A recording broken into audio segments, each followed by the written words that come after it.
Menumpang rumah keluarga angkat terkedua aku bila masuk rumah. Assalamualaikum, terima kasih siarkan cerita aku yang tak seberapa ni. Biar aku perkenalkan, nama aku Ida, berusia hampir 40-an. Aku dan suami berkahwin di usia muda. Masa tu aku baru habis STPM, terus dia masuk minang aku. Masa tu suami pula masih lagi belajar di sebuah pusat kemahiran. Atas dasar suka sama suka, aku kahwin dengan dia masa tu. Dia memang tak berharta. Dia ada motosikal, tapi itu pun atas ihsan bapa aku, bapa mertua dia, memandangkan dia masih belajar. Kami berkahwin tanpa majlis. Yang tahu hanyalah ahli keluarga aku, dan di pihak suami pula hanya ibunya seorang saja yang tahu anak lelaki dia bernikah di pejabat agama. Bapa mertua aku seorang bekas tentera pencen. Dari kecil suami dan adik-beradik dia diajar untuk menyelesaikan masalah sendiri. Senang cerita berdikari, jangan harap kat orang tua.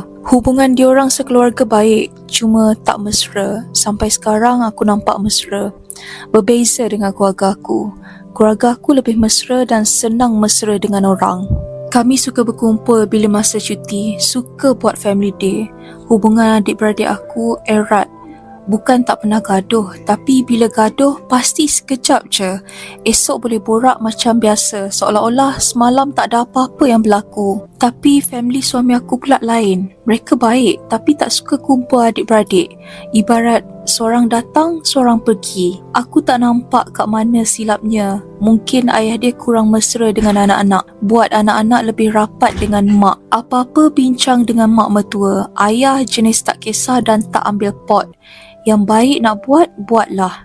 Kau buat tak baik, kau tanggunglah sendiri. Aku cuba untuk merapatkan hubungan adik-beradik suami. Kami geng biras-biras wanita ni plan nak buat family day. Rancang buat family day kat rumah je pun. Adik-beradik balik, kumpul semua. Tapi masalahnya tak pernah menjadi. Mak mertua kalau buat majlis kenduri pun banyak hantar ke surau, tempah makanan luar. Yang bagusnya, adik-beradik dia tak kedekut duit. Mak minta berapa je mesti dapat. Tapi untuk balik kampung berkumpul memang payah. Pelik kan? Aku pun dah 11 tahun kahwin dengan suami, masih pelik sampai hari ni. Tapi hari ni bukan cerita pasal keluarga suami yang nak aku sampaikan. Berbalik kepada tajuk asal aku tadi, masa awal perkahwinan, hidup aku dan suami sangat susah. Kami menumpang di rumah kawan-kawan suami yang dah berkeluarga. Rumah pertama kami tumpang, aku dan suami tak ada bilik. Hanya tidur di depan TV ruang tamu. Masa tu, suami masih belajar. Mujurlah kawan dia benarkan kami tumpang. Aku dan suami hanya mampu jumpa hujung minggu. Pada ketika itu, aku dah mengandung anak sulung kami. Aku tak bekerja. Suami belajar dengan bantuan full daripada kerajaan. Dan hujung minggu, buat part time tolong mak dan bapak mertua menoreh getah. Alhamdulillah, suami tahu aku tak selesa dan batas aurat. Dia faham semua tu. Tapi dia sedar dia tak mampu. Aku nampak effort dia. Bila kandungan aku dah sarat, suami kenalkan aku pada keluarga mak angkat dia. Suami kerap bercerita tentang keluarga angkatnya. Tapi masa tu aku tak kisah.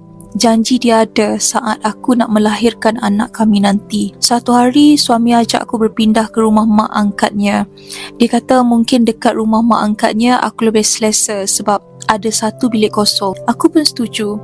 Setibanya aku di rumah mak mertua suami, aku macam tak sangka rumah yang akan aku duduk tak serupa rumah. Laman tak terurus, tempat buang sampah dekat tepi rumah, longkang belakang rumah berbau. Masuk rumahnya jangan cakap lah, macam-macam bau ada. Belum pergi bilik air lagi, dengan baju kotor berlonggok, lubang jamban pun dah tak nampak putih. Dapur jangan cakap lah. Ulat sampah sampai terkeluar dari plastik sampah.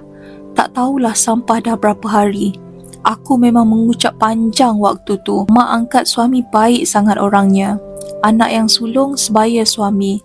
Dan yang paling bongsu ketika tu baru berumur 10 tahun kalau aku tak silap. Dan ada 2 orang anak dara. Yang mana si kakak baru habis politeknik, dah bekerja dah masa tu, dan si adik masih lagi belajar di kolej swasta sebaya aku.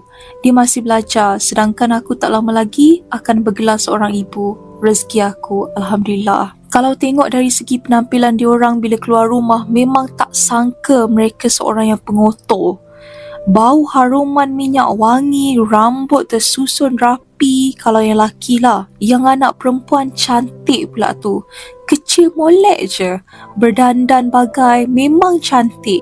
Tapi siapa sangka kalau masuk bilik mereka seperti sarang tikus. Baju bersih dan baju kotor berlonggok. Aku pernah bergurau dengan suami. Cantik-cantik betul anak mak angkat awak. Kenapa awak tak kahwin dengan salah seorang daripada diorang je? Daripada mak angkat terus jadi mak mertua. Aku saja menduga. Ternyata suami aku hanya mampu ketawa. Mak angkat bekerja mengambil upah menjahit baju, manakala bapa angkat seorang penganggur terhormat.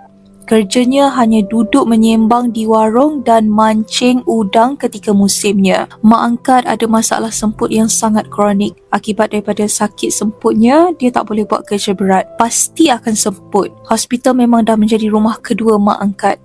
Kadang-kadang, tengah potong baju siapkan tempahan, bila semput datang memang kesian. Tapi demi nak menyekolahkan anak-anak, terpaksa gagahkan diri. Pernah sekali suami bagi duit belanja untuk beli lauk. Duit tu habis diberi ke anak untuk pergi ke kerja sebab belum sempat siapkan baju customer. Anak-anak perempuan mak angkat rajin kerja. Duit gaji habis buat isi minyak pergi kerja dan membayar segala bil. Sebahagian bagi ayah diorang untuk beli rokok, duit minyak motor dan duit ngeteh. Bila tak dibagi, bapa angkat akan mengamuk. Tapi tak ada pun anak-anak diorang yang melawan. Perangai bapa angkat kalau mengamuk, dia takkan pukul anak-anak atau isteri. Tapi dia suka rosakkan barang-barang dalam rumah. Pintu rumah tu akan dihayun kuat-kuat bagi semua orang dalam rumah tu dengar hayunan pintu. Pinggan, cawan, jangan cakap lah. Bila mengamuk campak, banyaklah yang pecah. Pernah sekali memang kekurangan stok cawan. Nak minum pun kena tunggu giliran. Tak tahulah nak cakap ni kelakar ke tak. Ingat perempuan je mengamuk campak barang. Laki pun ada, okey? Mak angkat pernah marah. Kata dah lah tak membantu beli. Menjahanamkan lagi harta yang ada. Pertama kalinya aku jumpa lelaki perangai macam tu.